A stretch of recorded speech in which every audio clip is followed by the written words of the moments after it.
Seton Motley is standing by. Let's just pour that glass out because it's what we do. Hey, it's good to have you, though, on the Middleton Ford Hotline, family-owned and your good neighbor Ford dealership for nearly 75 years. So about those banks, about all that debt, how are we doing on that? Have we, I want to talk about this because the fiscal situation, we don't talk enough about it. The fiscal situation is so bad that people need to start thinking, how can I get my money out of my 401k and protect it? Is that bad? Yeah. That's how bad it is. So we were supposed to have avoided another looming financial apocalypse. And the one that's coming is going to make the one that we just had not that long ago look pretty painless. So, let's just walk through the comparison you did not that long ago on your Substack. The latest from Seton Motley, lessgovernment.org. So we've made it far worse. We're back to subprime lending. Yeah, I wrote it on Monday morning. I was looking at the numbers, and it's demonstrably worse than it was in 2008.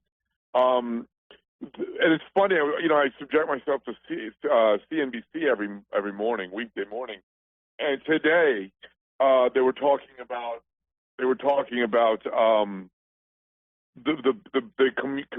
commercial real estate making a run on mid-sized banks, meaning that they're going to have liquidity problems here shortly. And it's 2 days after I wrote the piece.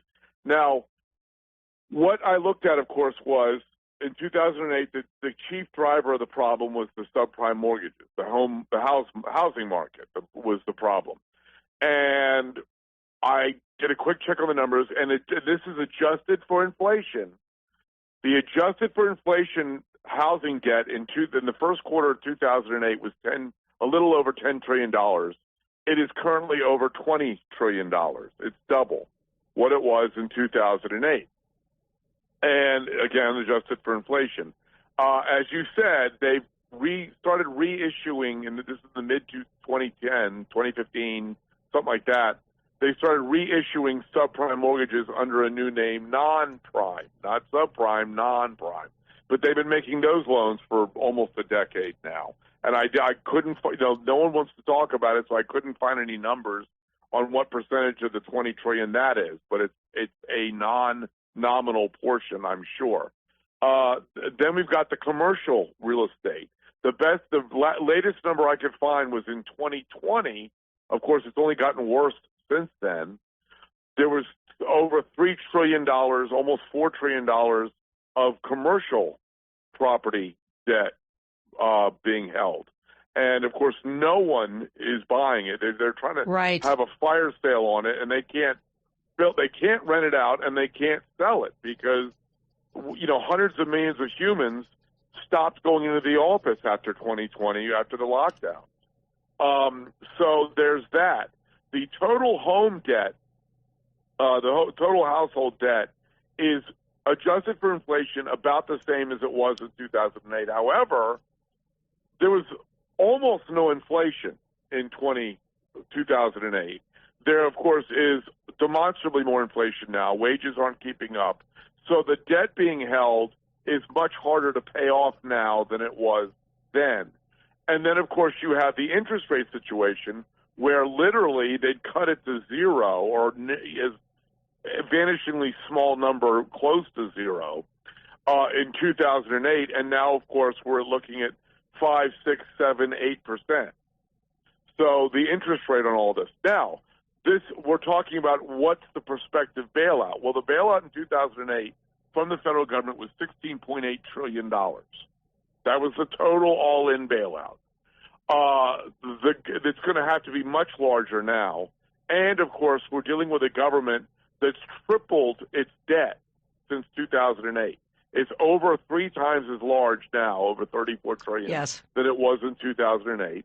Plus, of course, we're paying much higher interest rates. I forgot to put this in the piece, but half of our national debt is up for refinancing in the next 3 years, which means it goes from 1 to 2% to 5 to 6 to 7 to 8% on half the debt. We're already paying over $1 trillion a year in interest on the existing debt.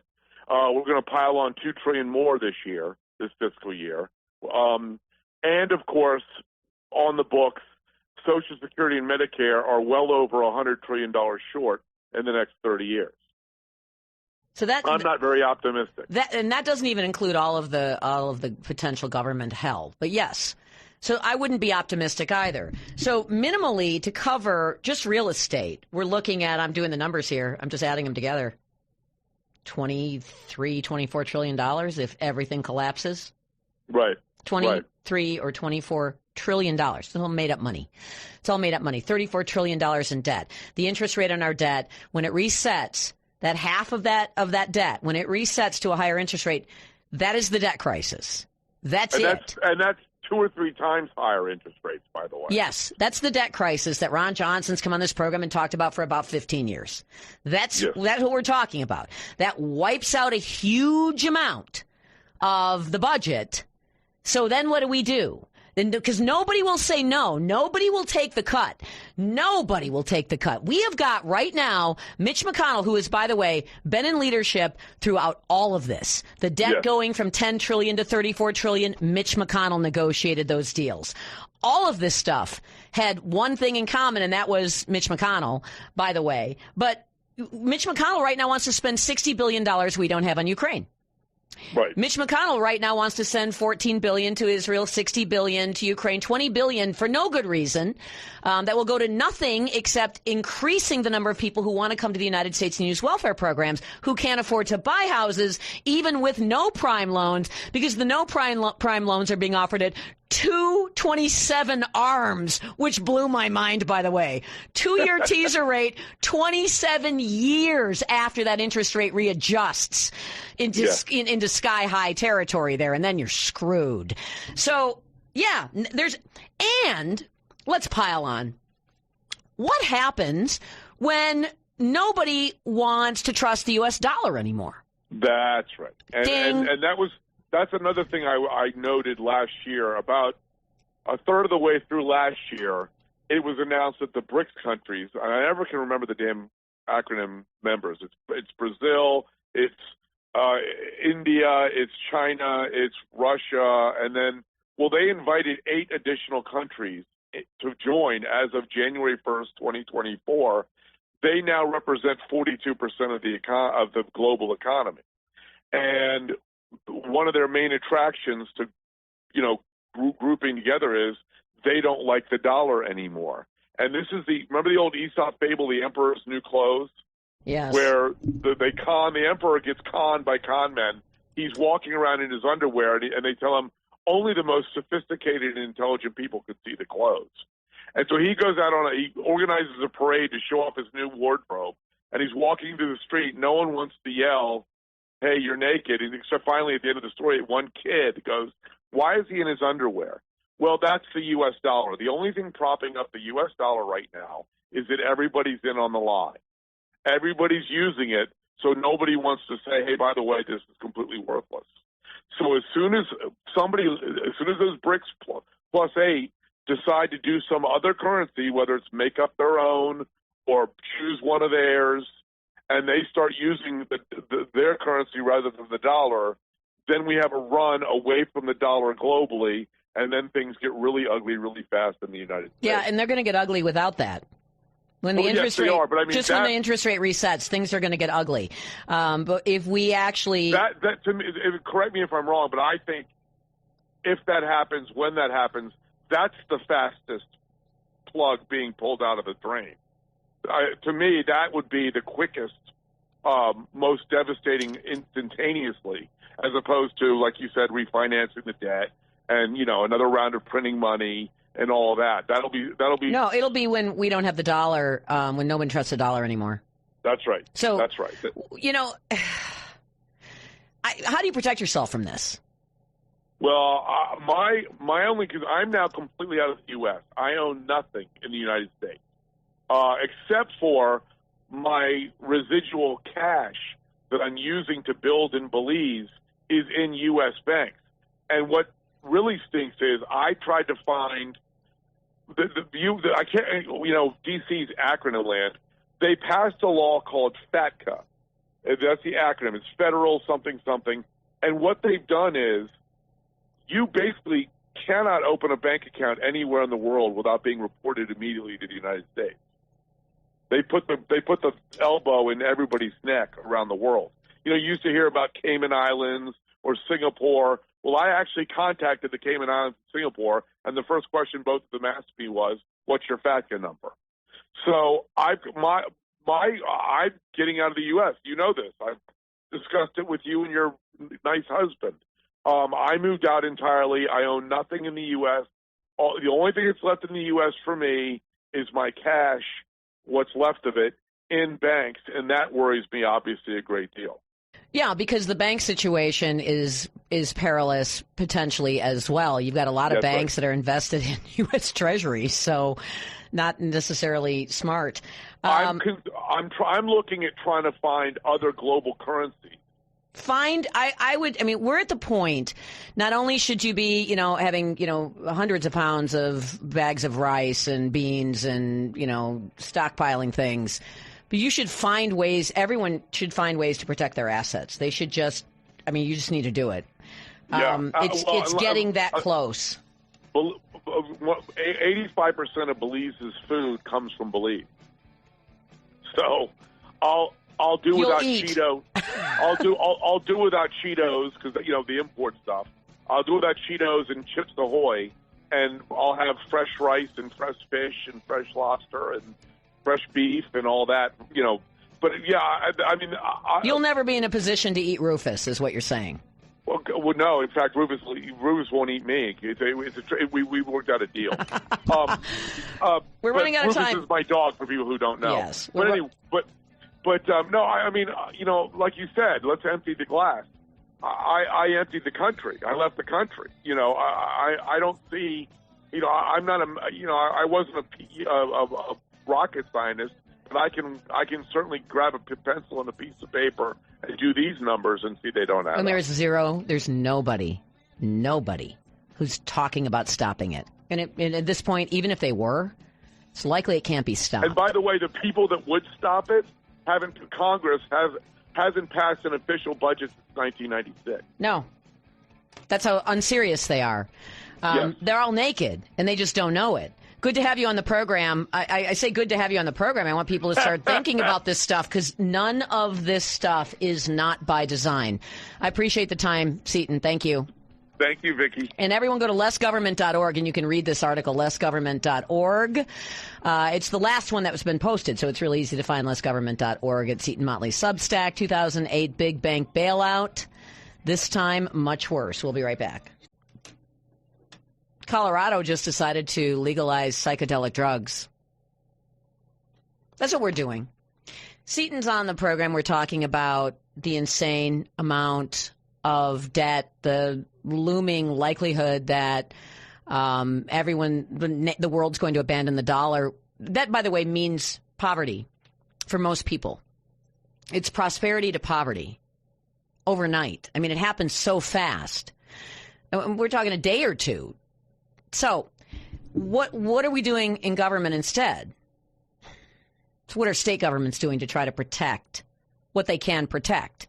Maybe it would be protecting businesses. Maybe it would be protecting retirement funds. What are they doing? Nothing. They're doing absolutely nothing. States like Colorado are legalizing psychedelics. The Democrats in Wisconsin are hoping to, and so are the Republicans, quite frankly, are hoping to legalize weed so that we can, take the next step closer toward legalizing psychedelics. This is end stage. It's end stage. No one's talking about what happens when a debt crisis hits. No one cares. They'd rather talk about anything else. I'm actively looking for ways to protect what I have, and so should you. Nobody's helping us do that. They're not shoring up finances. They're not, taking a look at states could do this. Take a look at a country like Singapore. Take a look at a country that doesn't run this kind of debt, that actually pays as it goes. No one wants to talk about that because there's an election. So why would you bother? Nobody, don't scare people. You should scare the hell out of people because they're going to wake up one day and everything they have is going to be gone. And there will be bonfires in the streets. It's not just a possibility. It could really happen. It's happened in highly developed countries before. Venezuela. They'd rather legalize weed. What else could we do? We could, for instance, drop net zero. Drop it. Overnight. Just drop it. Stop spending money we don't have. Just overnight. Just stop doing it. Democrats and Republicans get together. Here's the problem why the Democrats won't get together with Republicans. Number one, the Republicans don't want to talk about it because it upsets people. And number two, the Democrats think it's a net positive. If we collapse the economy, they get more of what they want because they reckon they're going to stay in power. They don't care about what happens to black people or trans people or whatever. They just reckon they will stay in power. So they don't care. It's all good for them. Republicans are too dumb to realize they need to go find those Democrats, get them to agree to stop the inevitable collapse of the country. So I'm one of those people. I'm like a half George Carlin, not a full Carlin. I'm a half Carlin, where I'm just kind of, half of me is just sort of accepting of the fact that this is going to happen. The other half of me realizes that it wouldn't take that much to stop it if we do it right now. But no, we're not going to do it right now. Instead, we're going to continue to bake in woke policy, DEI policy, ESG policy, so that we can't unbury ourselves. And the Biden administration's answer to the problem of the reset of interest rates is to artificially keep interest rates low and print more money. It's stunning. There's no serious people have any amount of power who are interested in doing anything on our behalf. And we rely on them. We can't do anything without them. We have to. This is our government. We have to go through this process. We can't take them to court. They've rigged the courts even if we could. We can't take them to court. We can't yell at them enough to make them do anything. They don't care. They don't respond. They know. Most people don't pay attention.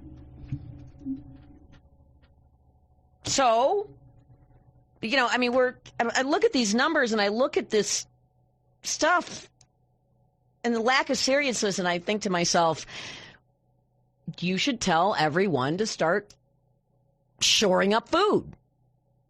And you should. Stockpiling stuff that will, last some years. In case you got to tap into it.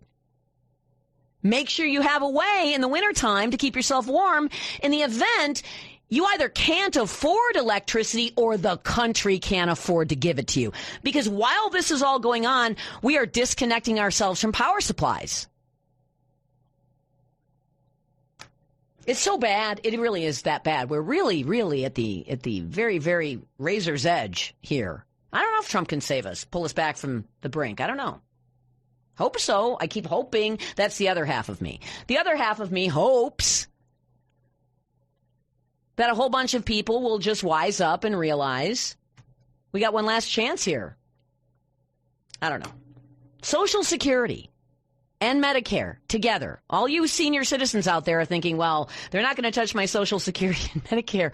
Yeah, they will. They'll take it away from you. They've pretty much promised they're going to take it away from me. It's too much. You can't have the nice things that you earned. You can't have them. We can't afford to let you have them anymore. There's talk on Capitol Hill of coming up with a way to guarantee our retirements without Social Security by essentially having us use our private investments through mutual funds or 401ks and have them managed by the government. They want the several trillions of dollars that we have in retirement investments because, again, everything is upside down. Anyway, we're going to take a break. The United States, the West, is calling for the imprisonment. This is the stuff we're doing. Is calling for the imprisonment of Tucker Carlson. Why? Because Tucker Carlson scored an interview with Vladimir Putin Went to Russia. By the way, Signal, we all use Signal. I don't know if you use Signal. I do. It's supposed to be an end-to-end encrypted messaging system so that the government can't spy on, your messages. That's what they do. It's what the government does. The government censors books. The government censors information. The government essentially partners with the private sector and kicks back on the flip side to the private sector so that they will do the bidding in the censorship. But it's okay for NBC in 2021 to send a reporter to interview Vladimir Putin, which they did. But if Tucker Carlson does it, he should be arrested. So the people who are claiming they want to protect you from authoritarianism are saying in order to protect you from authoritarianism, we have to become authoritarians. Don't worry. That's going to be the answer to the complete financial collapse of the United States is authoritarianism. That will be the answer. Order will be restored. General order will be restored. Order in the streets may not be restored in your city or your town. So you should probably figure out ways to survive on your own. But order will be restored somehow. Governmental order will be restored in the form of authoritarianism.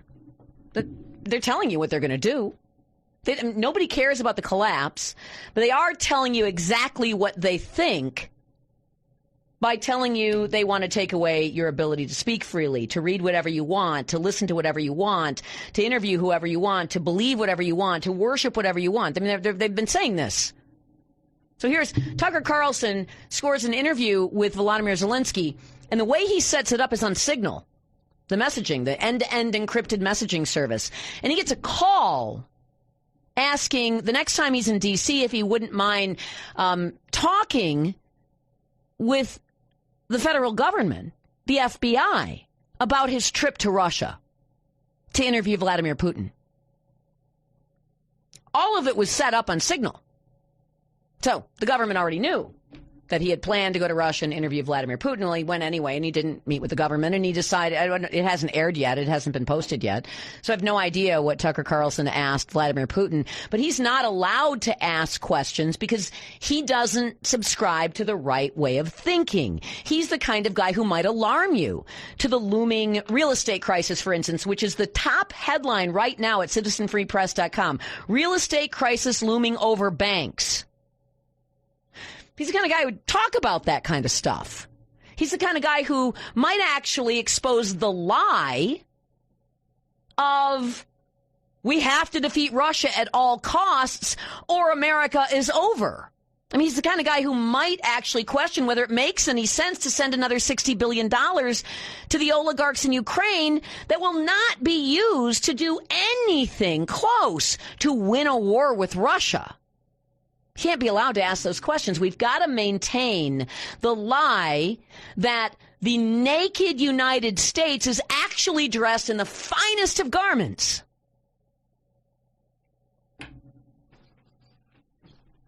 So that's of more interest, or protecting Taylor Swift from AI fake nudes in Congress than doing anything to protect our nation's economy when the interest rate on our debt resets and the real estate market collapses and the dollar is no longer trusted globally and is no longer the reserve currency. We're going to take a quick break and hear this one, folks. In the city of Atlanta, and who knows where else this is happening, 1,200 homes have been taken over by squatters. And police say not much we can do about it. It's a civil matter. And, of course, the squatters refuse to leave.